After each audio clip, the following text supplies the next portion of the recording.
health, and earn outstanding community achievements. Our guests give us a unique career life journey. This gives us an insider information which inspires and gives direction to the young people in choosing career path. Welcome to Zunda Channel. My name is Jack Monga. Relax as we speak to our guest today. But they're too ready.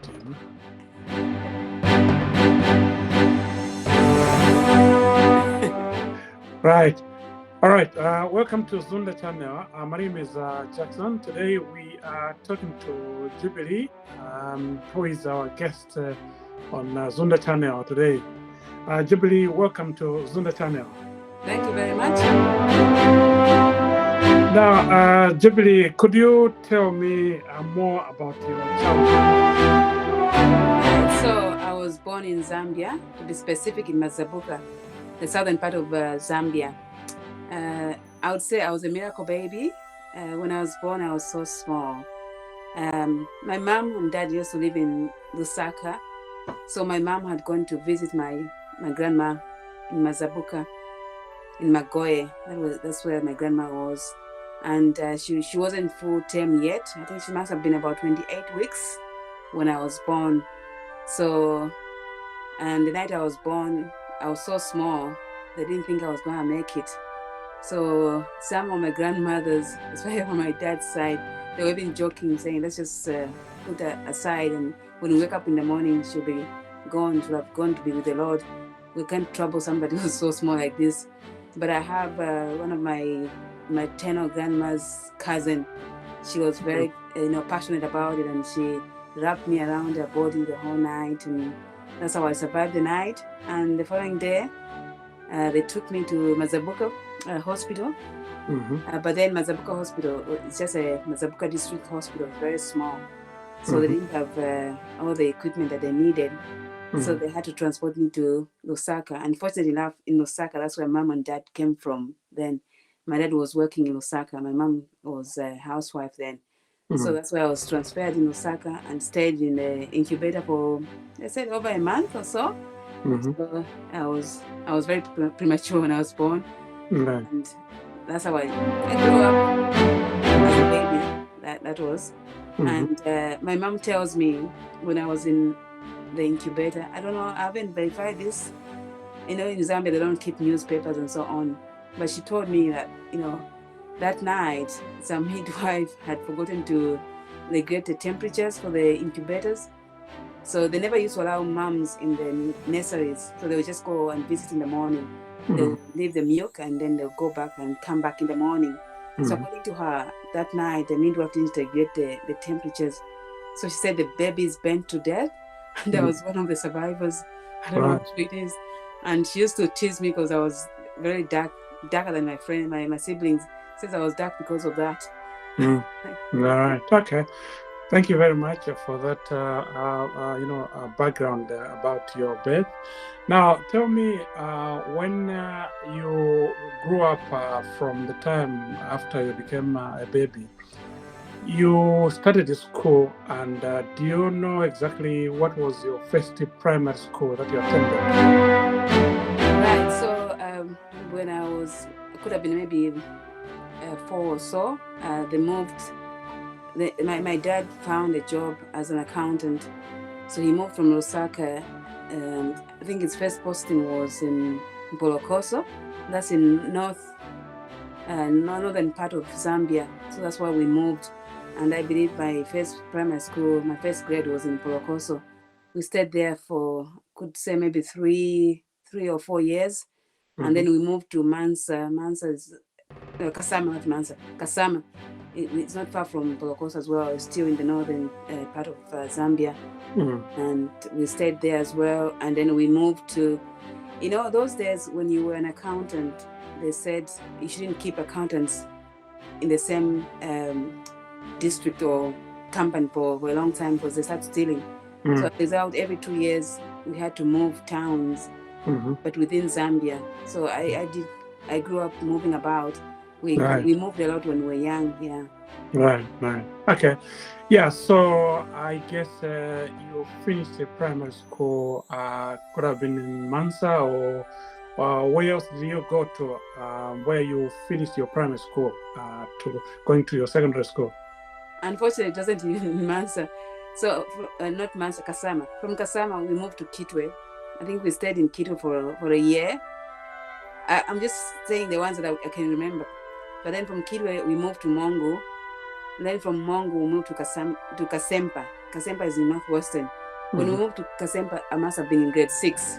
There, I remember very well. And from grade 6 and grade 7, I was in Kasempa. Right. Yeah. Right. I my grade 7 in Kasempa, Northwestern Province. Okay, so from what I gather is that I think you did your grade 7 at, is it in Kasempa? Yes, Kasempa Primary School. Yes, and after that you went to go and do your secondary school at Mukinga Girls Secondary School, isn't it? Yes. Yeah, could you tell us more about your experience at the secondary school, the first time you went there? Yeah, so Mukinge Girls Secondary School is a boarding school. It is still a boarding school. Even when we went there, it was a boarding school. And it was run by the missionaries when we were there. But I think the government took over now. But when we were there, it was run by the missionaries. So Mukinge Girls Secondary School was one of the schools that was competitive because we used to have people coming all the way from the Southern Province, Lusaka Province, Copperbelt Province, and saying that although I was from Kasempa, the whole of Kasempa Primary School, the year that I went to secondary school, I think we were just 5 out of the whole group because it was that competitive. We had lots of people coming from other provinces compared to the people that were within Northwestern Province to get to the school because it was highly subscribed. And it was a nice school. I went there, must have been about 12, just turning 12 when I went to the boarding school. It was an experience. I'd never left my mom and dad. It was the first time I left my mom and dad and to be, on my own, to start living on my own. Since then, I've never been back home. Right. Okay. Right. Now, you did your grade 8 to 9, is it, at Kasempa, Mukinga Girls Secondary School. So, I gather whilst you are at Mukinge Girls Secondary School, you lost one of your parents who was actually the key anchor in terms of your support to financial support to the school. Can you give me a little bit of the background there? How did you manage to continue school, and if you can explain exactly what experiences you went through at the time when you heard about the death of your dad? Right. So when I was in grade, so I went there grade 8, 9, and in grade 9 in September, and we used to write our exams in December. So in August we used to go for a holiday. So we went for a holiday in August, and just before we went back to school in August, my dad passed away, and then I was only 13, 14. I can't remember. And then we had to, obviously, the Tonga tradition that they can't bury anyone anywhere where they don't belong. So they had to transport him from Northwestern to be buried in Mazabuka, where his parents were from. And we had uncles there and other people. So that's where he was taken. Then after that, I had to come back in September to continue my grade 9, and I did the exams in December, and I passed. But whilst I was at school, all the things that we had in Kasempa, they had to be transported back to Mazabuka, where he came from, where his parents were, and his brothers, and so on. So he had 2 brothers and two biological brothers, but other step brothers as well, and cousins. So they all helped to get the things to take them to Mazabuka. And the council, my dad by then was working for the council, but then he passed away. So they had informed the council that we need to take these things to the village for the kids to use when they come. So the council were very, very helpful. But then there were those big trucks, we used to call them IFAs, those big ones. So we had two of them loaded with all goods because they managed to convince the council that they were taking them for us. So they took everything to the village, and by then I was still at school. So when they got at the village, unknown to me and my brother was in boarding school as well at Kabompo Secondary School. So my father's relatives and cousins and whatever, they shared all the items that we had, including even our personal things. I still remember my dad had bought me a typewriter because I used to take typing in school. Before the invention of computers, we used to use typewriters. So I had this typewriter, and it was so dear to me. But I never used to go with it at school. Because we had typewriters at school. So I didn't see a need to go with it. So I just used to use it when I'm on holiday. So one of the uncles took it. And when I got home, I went and tried and pleaded with him to say, that's the only thing I will remember my dad for. Just give it to me. And he refused to give it to me. And that was very, very helpful. And, he's late as well, but he never gave it to me. And other things were taken as well, including our own personal, a bed, mattresses, even toys for my brother who was only 2. They all took all those things from us. And so that's where the struggle started. And I passed grade 10. But then there was a struggle between the family. Traditionally they have to have somebody who's going to be the administrator to look after the family. And each one was fighting for that post. But eventually, the oldest, by nature of being older, was given the role of being an administrator. He had to make his own rules. He made rules on his own. So when it came to funding, because it was a boarding school, so somebody had to fund me. My dad was funding me then. So when I passed grade 10, I went to him and said, "Oh, I need my money for education to continue." He said, "I don't have money. I don't even know where your dad left the money. You can go and ask your mother's side, your mom, and so on." Anyway, he refused to give me the money for grade 10. So my mom provided the money for me the whole of grade 10. And I managed to get to grade 10. By the time I got to grade 11, unfortunately, my mom also died. That was a struggle. When she passed away, we had to live with my uncle on my maternal side, my mom's brother.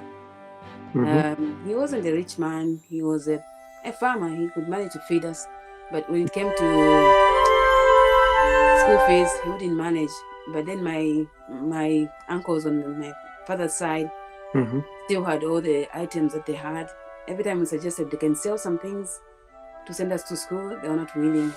And by then my brother had completed grade 12 before my mom passed away. This thing had finished, and I was in grade 11. And I was told point blank to just stop school because no one's going to support you. Even my uncle from my mom's side also supported them, saying, "There's no need to even educate you. You're a woman. You're gonna get married one day, so there's no point of struggling when you can't afford. Just stay at home." So, but I didn't stay at home. I kept fighting. Okay. That was very sad. Now, I guess I hear your mom passed away whilst you were in a boarding school, and I think it took time for you to know that actually your mom had passed. So can you briefly tell me about your experience? That you went through at that particular time. Yeah, I think there was a misunderstanding at home when it happened, because the other uncles were thinking the uncle in Lusaka had informed me, and then the uncle who I lived with was also thinking the other person will inform. So they never got together to think who's going to inform about her mom's death. So no one informed me, and mom had friends in Kasempa, where we stayed. Mrs. Mendabai, she was my aunt. She's still my aunt anyway. She was a best friend to my mom. They were like sisters. So one of the relatives, I think she was from Livingstone, she attended the funeral, and then when she went back, she put a long time ago on radio, there used to be some announcements of funerals. Right. She just thought, no, I don't think this girl has heard. Mm-hmm. So something just told her to do it. So she put an announcement to say, it's sad to announce that Jenny, has passed away, and she said all the names and so on. Mm. So that day, on the Sabbath evening, my aunt, Mrs. Wendawai, was listening to the radio, and she heard. So she was like, this girl hasn't come to tell me about her mom's death. What has happened? Right. So then on a Monday, she came to school. And Mm-hmm. I was so happy to see her, and she knew that something wasn't right. Mm-hmm. So she asked me, how's your mom? I said, I think she's fine. She's fine. I haven't received a letter from her so far, but I think everything is fine. Mm-hmm. I said, oh, that's fine. So she went and said, I need to see your headmaster or one of the teachers. So I said, oh, that's fine. I said, is everything okay? I said, yeah, it's fine. It's fine. I'll come back to you. Just wait there. Mm. I waited, and she went to see one of the, I think it was the headmaster, and said, we think she hasn't heard. Right. Her mom passed away about almost 2 weeks ago. We only heard on announcement. So we haven't received any telegrams or letters or anything, or phones or things like that. Mm-hmm. So then she came and told me. They called me in, and she was there as well. And told me the bad news, and it was devastating. Right. Very devastating. And so the same, I didn't travel the same day. We made arrangements, but then I didn't have enough money. But then the school was going to provide. So I made arrangements that I would travel maybe the following day. Mm-hmm. And they said, okay, it doesn't matter whether it's true or not. It's best you travel, and then if it's not true, you find out, then that's good. That will be good news. Because my aunt was saying, no, I know her names. I know, and they used all the 3 names. It can't be a coincidence. Right. So it could be her, but if it's not her, at least then we know. But then we didn't have phones. Remember, we didn't have phones to phone. It's where at the village, in town, yes, there were some phones that you could phone people in town. But to get in touch with my uncle in the village, I had to write a letter, which took almost 2 weeks or so. So it was easier to travel, which took 2 days, than to wait for a letter. So anyway, I traveled, and when I got there, for sure, she had passed. So when I asked them, no one was like, oh, we thought they told you. And someone was like, we thought they told you. But why didn't you have a meeting to say definitely who's going to have to bear this, who's going to tell, this message to somebody at school? Just like that. Right. So anyway, they did apologize, and then we moved on. I went back to school. Mm-hmm. Yeah. Okay. Right. Yeah. So that was really very devastating news. So you went back to school and continued with your second grade, the next grades of your secondary school. I think you were getting to grade 11 by then. So I was in grade 11. Yeah, and that was first term. Yeah.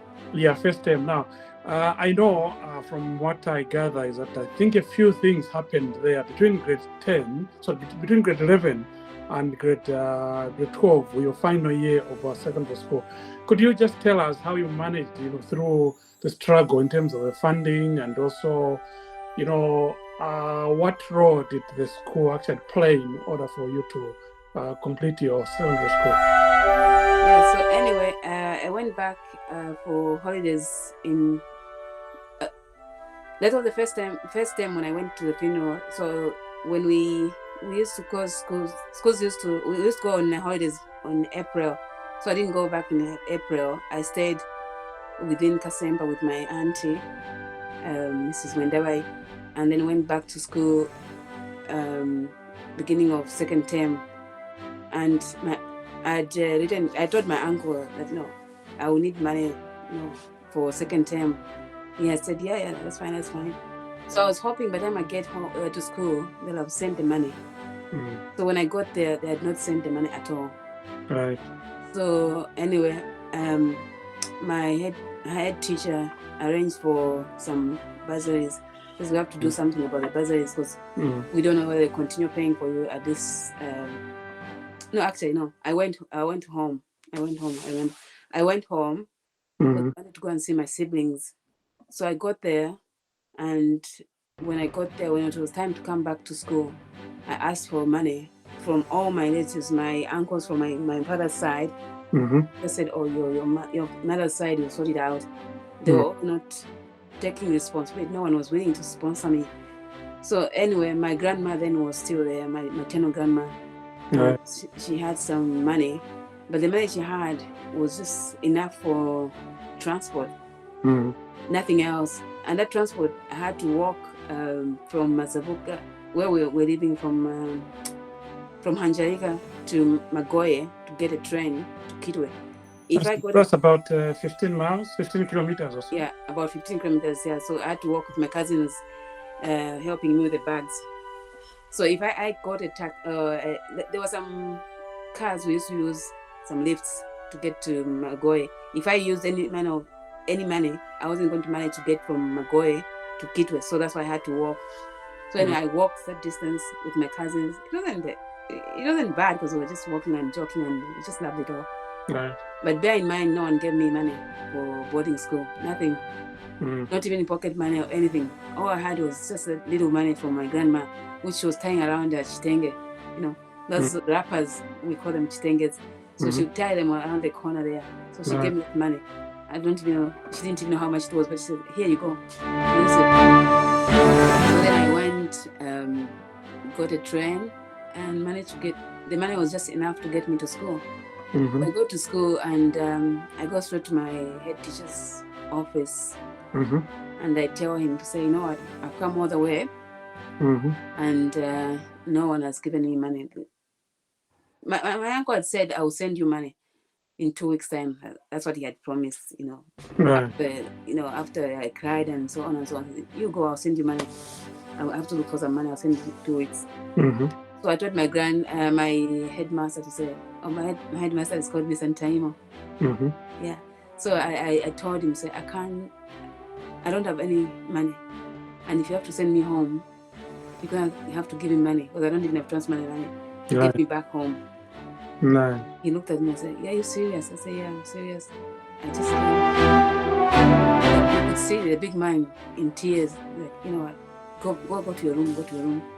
So that's how I went to my room. I said, "But my uncle has promised to send some money after 2 weeks."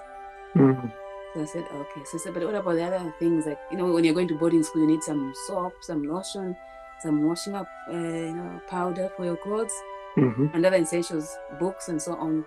Right. So he asked me whether I had any of those. I said, "No, I'll have them when he sends the money." He said he'll send extra. But then, so what I learned from there, sometimes when you're in a position of power, you got to have a heart as well for the people that you're looking after. Right. That's what I learned from my headmaster. He had that, passionate for all the girls that he looked after at Mutili Girls. Because I didn't ask for the surprise. When I went to the room, I went there and in the evening, the wife came and brought me some soap and, some books as well and things that I didn't ask for. All he asked was, "Do you have, a surprise?" And I told him they were going to come in 2 weeks. But then he used his, obviously he went and spoke to his wife and they did that to me. It was very, very appreciative anyway. Right. So yeah, I stayed there. After 2 weeks, there was nothing, no communication, nothing. Like I said, we didn't have phones then. I couldn't even phone my uncle to say what's happening. We said, okay. So my headmaster said, "Let's wait for another week and see if there will be something." There was nothing. The whole month, nothing. So he just said, "Okay, I'll sort it out." I don't know how it used to work because I can't speculate. But then at that time, I know that no one sent me money, Right. boarding school or anything. That was the second term of grade 11. And then the other thing which was heartbreaking was, when you are in boarding school at the end of the term. So like all the time I remember these things. Sorry about that. So anyway, at the end of the term in boarding school, you all look forward to go home, to go and see your parents or any relative, siblings or whatever. So there we were. And we used to sing a lot, and towards the end of the term, we'd sing, we are going home, and it's an exciting thing. You've been away for from your house, from your parents and relatives for 3 months in boarding school, and you're young. So when it's time to go, everyone is excited, and that was the mood. Everyone is excited, but somebody has to send you transport money. Yeah. And a week before going, there was nothing, quiet. I didn't have transport money. No one had got in touch with me. Nothing. Like I never existed. Oh, sorry. So I was very hopeful. Like just maybe by Thursday. We're all leaving by Friday. I was very hopeful by Thursday. A miracle will happen. I wanted to go home. But nothing happened. So anyway, lucky enough, because we lived in Kasemba, it wasn't far. It's somewhere we could walk. So I said to my head teacher, I said, it's fine, I'll walk to Kasemba. I'll go to Kasemba.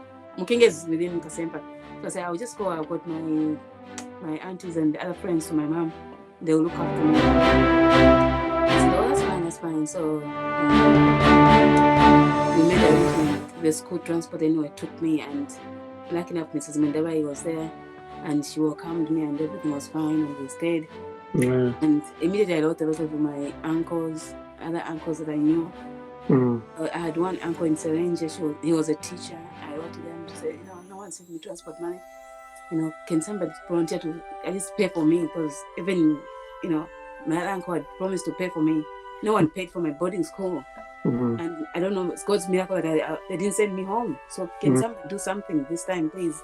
So anyway, I stayed at my aunt there. The whole term finished, and nothing came forth. No one got back to me, and it was the same thing.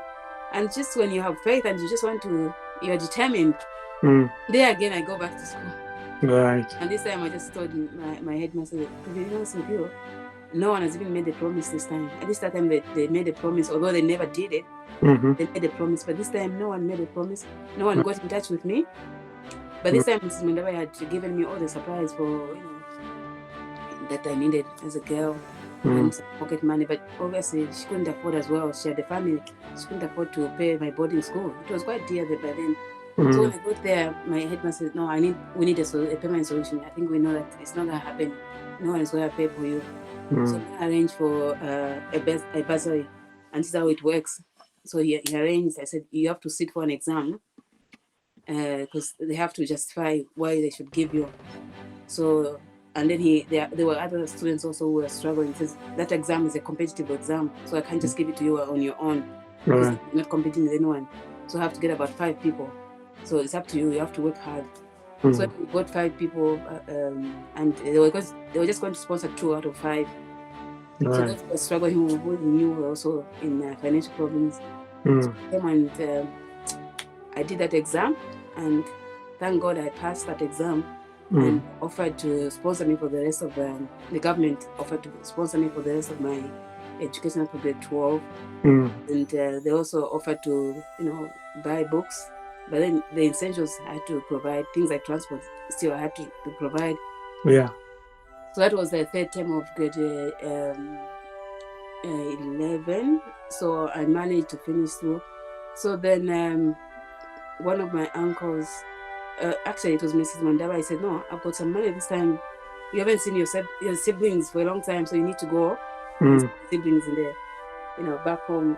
Yeah. So I traveled in December, the holiday of December. Got home. It was very nice because I had not seen them. And, my grandma was still there then, and she was looking after them very well. And our little brother was only 5 or so, 4. And he was happy to see me, and we just had a good time. I saw my siblings, all my siblings were there. But then my other sister my immediate sister was also in a boarding school, so we met. And even my brother, so it was like a complete family. Some were being looked after by somebody else, but when they had come, they all brought them back. So we're like a full, complete family, and grandma looked after us, and my uncle, on my mom's side. So that was nice. So we stayed there, and now then the struggle starts again. It's towards the end of the term holiday, so I need to go back again, going to grade 12. So at this particular time now, my uncle had enough. I've just had enough of you. Just bothering when you're a girl. You know, there's so many people that can marry you around. You know, why do you have to bother? So anyway, so he had made up his mind with some people that he knew who had some handsome boys to say, you know what, this girl, get her out of the misery. She keeps going to school and she's got no money and so on. No one's going to sponsor her. There's no point. And so they had made some arrangements, and they used to have some meetings. I used to see some people coming, having some meetings. You know, when they have a meeting about you, and then you're not invited in that meeting. Right. So they were having those, you know, peculiar, you know, some people coming in and out, and you know. But then grandma was involved in those meetings. Oh, I miss my grandma. She was so lovely, yeah. So she was involved in those meetings, and she was a very clever woman. I think I've taken over after her. She was listening and she was supporting them. Yes, I think she needs to get married. Yes, she's secretly like, yes. And then behind the back, she's making a good plan. She's going around gathering little monies there and there, gathering little money. And then, you know, traditionally there's something they call, you know, they can just come on a night and take you away and take you to whoever wants to marry you. So they already planned that day and so on. Grandma said, yeah. She wasn't missing those meetings. Tonight is a night. Yeah. She wasn't missing those meetings because she had a plan. So anyway, she called me on the side to say, you know, something is happening on Sunday night, and I'll tell you in future. But let me tell you now, they want to marry you off. So I'm going to arrange by Friday you are leaving, and this is how it's going to happen. You never find out. This is the money. And, you know, I've already arranged there was somebody in Mazabuka. It was a distant cousin to my mom. So you guys spend the night there. She knows about everything. She'll keep you there until you're ready to go to Mazabuka, to go to school. And she'll top up the money. So that's how we arranged. And that day came at night. Again, we had to walk because there was no transport on the night. You know, we didn't wait for those lifts. And if we waited for those lifts, they would have seen us. Where's she going? You know. So anyway, at night, my cousins played a big role as well. They again escorted me. Off we went in the night, and my grandma was just quiet.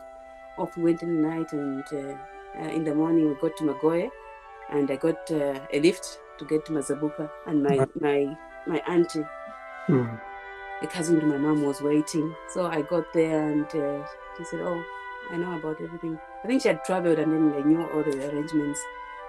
So I waited, I think it was just a week or so, and I got on a train to Kitwe to go back to school. Nice. So when they were back home there, and my grandma was being asked, "Where's the girl?" I don't know what has happened. Yeah? And she was like blaming them. Make sure nothing happens to her. Make sure nothing happens because I want her to be. You know, that's my only child I have. She's my child. You know, she was performing. And my uncle didn't know. Let me tell you something. Women can outsmart anyone. And she performed, and you know, she told me afterwards when I came back, and they were like looking for me, looking everywhere. And I said, no, being her, she's very clever. She must have had wind. I think she's gone to school. I think she'll be safe. If she's not safe, we'll hear. Because she knew I was safe, so she didn't even panic. And that's how everything ended. I got to school, and that was first term of grade 12. And my grandma told me, unless something happens to me, don't come back. I'll look after your siblings. And that's what happened. I never went back. The only time I went back was to a funeral. It was sad. And so I never went back because I knew that if I ever went back, they'll continue with their plans. So when I got there in April again, I didn't mind whether they sent me money or whatever. I knew I would just go and stay with my aunt in Kasemba, Mrs. Mandabai. So it just became a routine, and so I would go and stay there. I wait for the term to finish. To end, and then I'd go back to school, and that's how it continued until I completed my grade 12. So that's when I traveled back home. Okay. Thank you. That was a really very unfortunate situation, and you know, it's good that at least grandma played quite a very important and significant role there. Now, tell me about you finished school, your secondary school, and you had very, very good results. You did very well. You are a clever woman. Now, thank you. Yeah. So, how did you manage for the next stage of your education? And you found yourself actually studying nursing. So, how did you get to go and start nursing? Anyway, I had never nursing was not my career of choice from the time I was young. I wanted to do other things. My dad was an accountant and I was very good with numbers, and he had always said, "You're going to be an accountant," and so on. And that's what I wanted to do all my life. But then sometimes things don't just work the way it does. So when I went to, during the holiday after grade 12, I was at the village with my on my mom's side. That's what I was staying. So my other grandma, as we have lots of grandmas, I would say cousin to my grandma, came to visit and said, "Oh, you need to go to Lusaka and stay with my uncle Ming. Go and stay with your uncles. If you stay here, it will be difficult to find any courses." And she had just come from Lusaka. Said, "Actually, we're talking about you." He was asking about you, and I told him that you completed and you told me the results were good, and he wants you to go to Lusaka. I said, "Okay, I'll travel." So within like 2 weeks, I traveled to Lusaka, and when I got there, my uncle said, "Oh, you need to apply for nursing." Nursing? I said, yeah. I've got some friends of mine who are nurses, and it's a good career. And I was talking to them, and so on. I said, "I've never considered to be a nurse, but if, So I applied to do nursing at UTH. So I sit in there, and that was about January, mid-January. Term that already started. Right. So I sent the application. The principal looked at them and said, "Oh my gosh, these are very good results. Does she want to do anything else apart from nursing?" Says, "Oh." My uncle was like, "No, she just wants to do nursing." I said, "We have already started here, but I've got a friend of mine in Mufrida. I would want this girl to go and do nursing in Mufrida. There's a better school, and they put better facilities than us here." She's very, very clever. Blah, blah, blah. She was just impressed with my results. So anyway, she made a call and everything. But by the time we do all the arrangements, they had already interviewed for July intake. I think your camera just stepped down. Can you check your book on behind there? Okay. Yeah, that's better. That's better now. Yeah. Yeah. So the interviews for July intake was already done, and they already had the numbers that they wanted. So she said to her, "I'm just going to put her on waiting list. If somebody doesn't come, who we've already given a place to, then we can get in touch with her." So I waited, and for sure by end of June, she got back to the other principal in UTH. Say, that girl you're talking about who wants to do nursing, is she still interested? So then she had to get in touch with my uncle, and I said, "Yeah, I'm still interested." So that you can let her come. So that's how I traveled and went to Mufria School of Nursing. So actually, I didn't apply for Mufria School of Nursing. I applied to do nursing at UTH, but the one who recommended me there. And I thank God that I had a good experience at Mufria School of Nursing. Right. Okay. So I guess you finished your nursing school there at Mufira, which was good and well-funded school, funded by the mine. So what happened? You graduated there, and then you were sponsored, and then you got a job with the Changa division of ZCCM. So could you just tell us a little bit more about that journey, please? Yeah, so fortunately enough, the way things work, I believe God works in miracles all the time, and He puts people in place all the time that will help you. So, for example, the way I've explained, the people that I met, there's a reason why my mom was a best friend to Mrs. Mandebai. She helped me through. And then looking at Mukia girls as well, I met a very good headmaster who was very helpful as well, because some would have not done what he did to help me get the bursary and just to continue. And then the way I got the school of nursing at Mufria as well, when I had applied at UTH, all that worked well. So when we went to Mufria School of Nursing, But then it was free. Nursing was free, and we even used to get a small amount of salary for being trainees. And that was good, because if it was a course where I had to pay, I was going to struggle, because there was no one who was going to help me unless I had to go through the government if I had to pay anything for my school. But because it was free, that was very good. So, and I enjoyed the course so much. I did very well. Okay. Right. So when you look at your struggles and your success, what do you think could be your proudest moment in your life?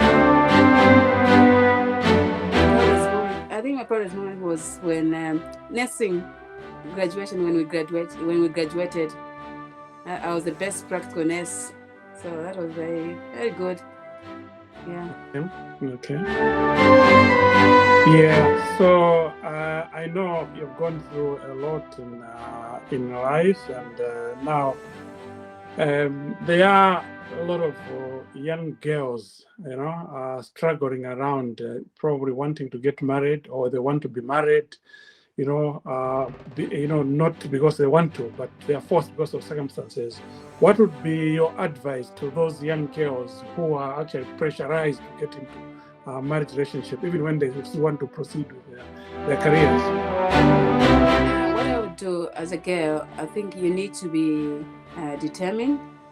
You set your own goals, and then whatever happens, if you've got goals in life, if you want to be somebody in life, you've got to stick to those goals. People may try to do sometimes it's not, we wouldn't blame them, because that's their culture. They may not know what your plans are, so they are trying to put their plans on you. For example, some cultures, they just think girls are there to be married off, but if you are determined, you want to be somebody, you have a career in your head, you just have to continue and soldier on. And like I said, in most cases, there are people around who will help you.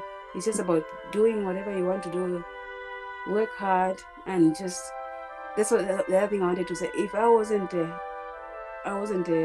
can I say? If I wasn't doing well in school, I don't think my headmaster would have even bothered to say, let's find bursary. It's because you knew I had the potential. So if you know that you can do well, read and just continue working hard, and people will help you in that way. Okay, thank you very much. Now, you finished your nursing, and then in terms of your education, what next step did you take? I know you are now living in the United Kingdom here. So you went to do your BSc in nursing. Could you take us through again? How did you get the influence, or how did you get interested to go and do your BSc, and then also your masters, and then also your professional teaching, because you're a lecturer as well by at the current situation. So could you just give us a little summary of the journey to where you are as of now? Yeah, so I would say I'm somebody who likes studying. I've always liked studying, and when we came here, we all had, in Zambia, we did 3 years of nursing, but we were given diplomas. But when we came here, we had an opportunity to upgrade into degrees. So immediately when I came here and discovered that I can do that, I went for the opportunity, and I did my degree in nursing. And after a year or so, I went ahead and did a master's in nursing.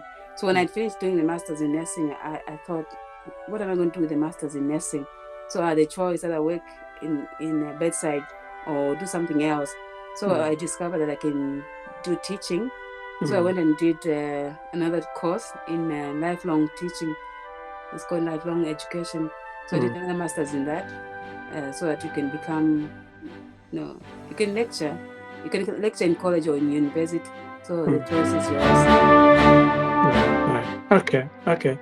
So currently, you are doing your profession, and could you just tell me what changes have you seen, particularly in the environment of the hospital? Because you interact with the students, you interact with the nurses, you interact with the patients, and what changes have you seen in the recent years that you didn't see when you graduated as a first time nurse? Okay, obviously, when I graduated, I worked in Zambia for I think a year or two, and then I moved to Botswana. So it's difficult to compare because everything is a bit different. But when I worked in Zambia, we had I worked in the mines, in the mine hospitals. So I think I had the best career there. We literally just were playing, we were not working. I would say that. So if anyone is listening, work for the mines. Until I came here, that's what I noticed. That here there's work. You work for your money. I can give you an example of the mines. The mines, when you worked for the mines, the shifts we did were very short. So you'd go in the morning at 7 o'clock and finish a shift at 1 o'clock. At 7 o'clock in the morning, the bus came to your house to pick you, to take you to work. You finish at 1 o'clock, the bus brought you from work at 1 o'clock to come and drop you at home. That's how good it was working for the mines. And they provided almost everything, accommodation, for, as long as you were a nurse, and other incentives that we had. And I didn't experience any, and everything, we had all the medication, all the things that we needed, the equipment we needed in nursing. So I've never worked in a government hospital in Zambia, so I wouldn't compare any. And then I went to Botswana. Botswana, I also worked in a private hospital. So it was also another private thing. We had fewer patients. So we had, for example, per nurse, the maximum we had was 4 nurses, because they were all paying, so they needed all the attention that we had to give them. And Botswana was the first time that I ever worked a long day, where you go in the morning at 7 o'clock and finish a shift at 7:30, 12-hour shift. That was the first time it was introduced to me. In Zambia, we never did long shifts. And then when we came here, the first time I came here in the UK, I worked in a nursing home. That was a strange thing as well, because I'd never seen a nursing home before. We don't have nursing homes in Zambia, so I'd never seen a nursing home before. And but I enjoyed the work. It was something new. It was challenging. I had to learn most of the things, but we managed, and I loved it until after my contract. Then I joined the NHS, and that was another different thing from the nursing that I was doing previously. We found the long days as well in NHS. Everything was different, but I would say, all in all, although nursing wasn't the first thing that I wanted to do when I was young, be an accountant, but the moment I started doing nursing, I loved it. I loved it, and I had a calling. I knew that this is what I'm called to do. And even if I did some lecturing in between, I never stopped being a nurse. Right. So I'm still a nurse. I'm a nurse, and I think I'll die a nurse. I love being a nurse. I love, caring for people. Right. Okay. Now, when in life have you felt so lonely, Jubilee? I was lonely when I left Botswana to come to the UK. I left Botswana in December. I still remember it was the 17th of December, 2001, and landed here 18th of December. And the day I came, it was dark, it was cold, and everything was not what I saw in pictures. When you look at UK, you look at the pictures of green. So where the greenery that I see? Because I didn't understand the climate by then. And it was very dark when it was only 3 o'clock. Right. So I was very lonely. I missed, but then I had the boys were very young, 3 and 5, 3 and 6. So I missed them, and then I also missed my husband. So I was very lonely. Okay. Now, Jubilee, what do you want to be remembered with if you are, you are to rest today? I want to remember the lady who was so compassionate. Yeah. I love people, and I love children as well. I love to be with human beings all the time. I'm caring. So I want people to remember me for my caring attitude. I know most of the time we have some challenging things that we go through, but I'm somebody who always looks after other people and always thinking of making other people's life better than mine. And when it comes to children, I don't know what it is in me. Even when we travel, you can ask my husband, he can tell you that. Strange children just look at me and they're crying to come to me. And some women are so good, they let them come and they sit on my lap. So I even joked to him, I said, I was running out from children and look, they found me. They just follow me everywhere. But I love people and I'm so compassionate and I always think about people and how I can make their lives better. Okay. So in life, what lessons have you learned so far from your struggles? So what I've learned in life is, especially young ones, I love young ones. I love the youth.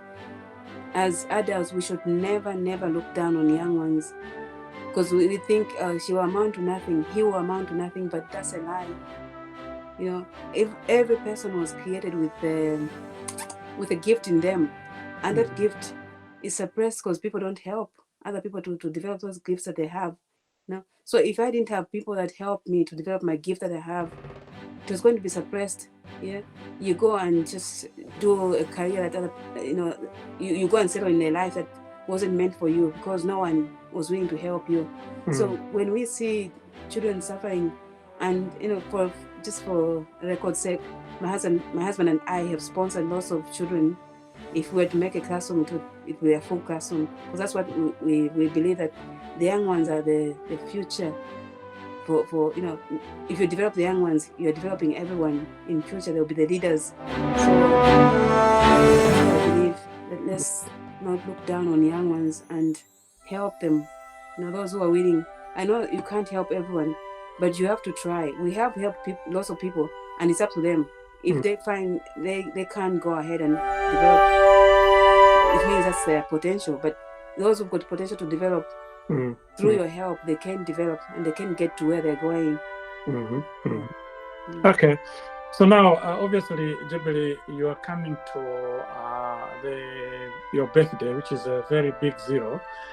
Now, could you do you have any regrets so far? No, I don't have any regrets. I don't have any regrets. I'm so thankful. Whatever I chose to do worked out for me. Some things are hard to do, but still, when you put your mind to it, you gain whatever you want. They say the only regret you have is when you get to the end of your life, or when you're about 90. The only thing that you regret is the things that you didn't do. So far, whatever I've planned to do, I've done them. I've tried them. There's no such thing as failing. It's just that thing didn't work out, and then you try something else. So I don't have a regret, because I don't look back and say, I wish I did that. Whatever I wanted to do within my means, I did it. So I've got no regrets. Okay. So if you had to hold anything in memory, what would that be? If I had to hold something in memory? Yes. Just the people that I've met around as I'm growing up, so, and having a lovely husband and my lovely boys who are now men. So that's a very good memory that I have. Okay. Obviously, looking at your struggle, you seem to have some spiritual, inclination. Do you believe in God? Do you associate with any religion that has propelled you to be where you are now, or is just a mere coincidence or a mere hard working of Jubilee?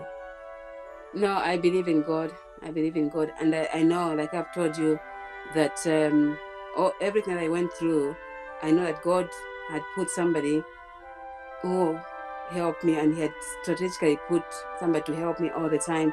All the corners that I went through, there was somebody standing there to help me, and I believe that God put them there. And I believe that God helps me all the time. I believe in God. Okay, very good.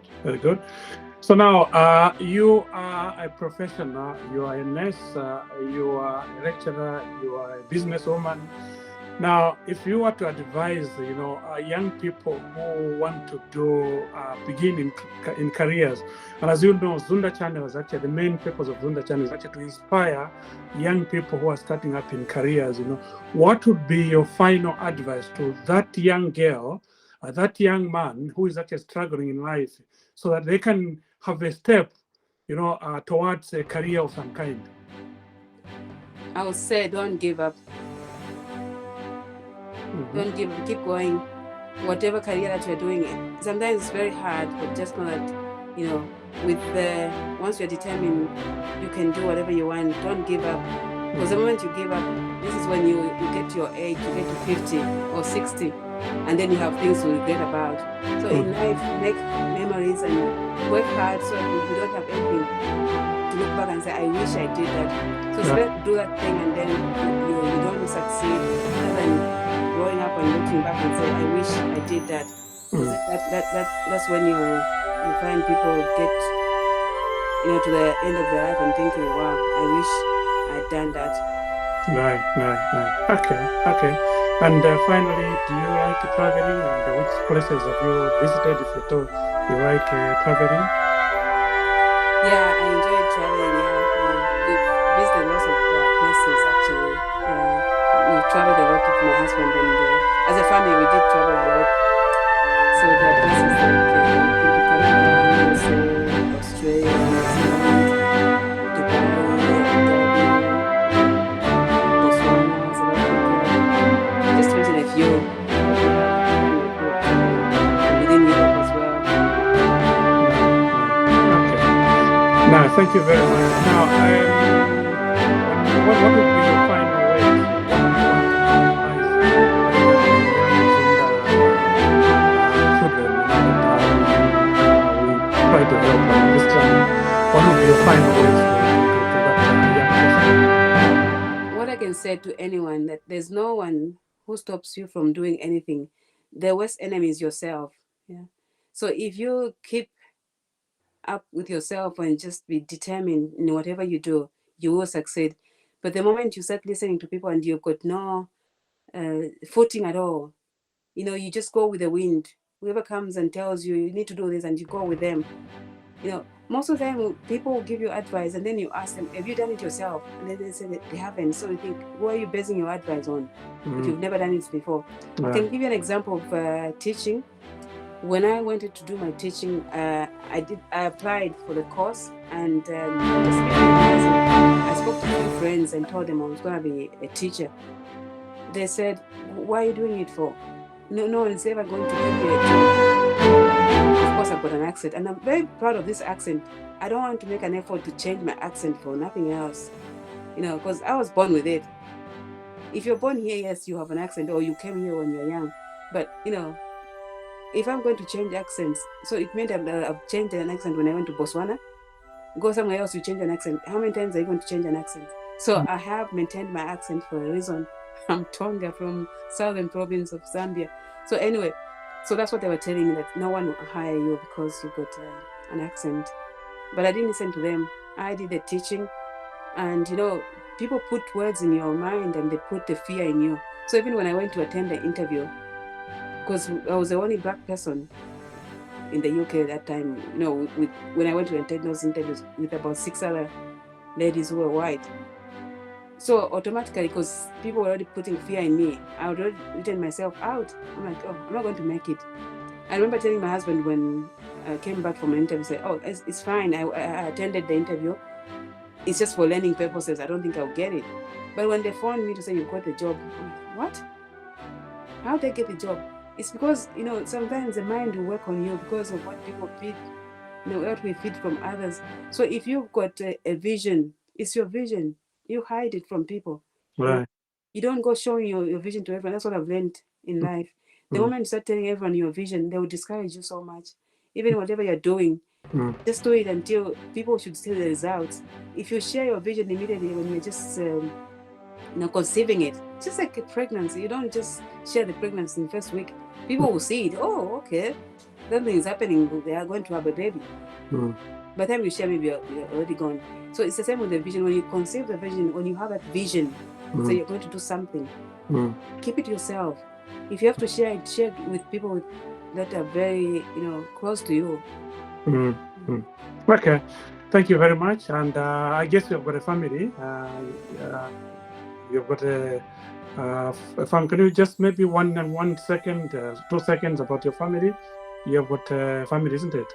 Yes, I've got a family. Yeah, I'm married to Jackson, my husband, and then I've got Leandro. That's our first child, and Malindi, second child, And Yanda's got a fiancé and they've got a child, Theodore.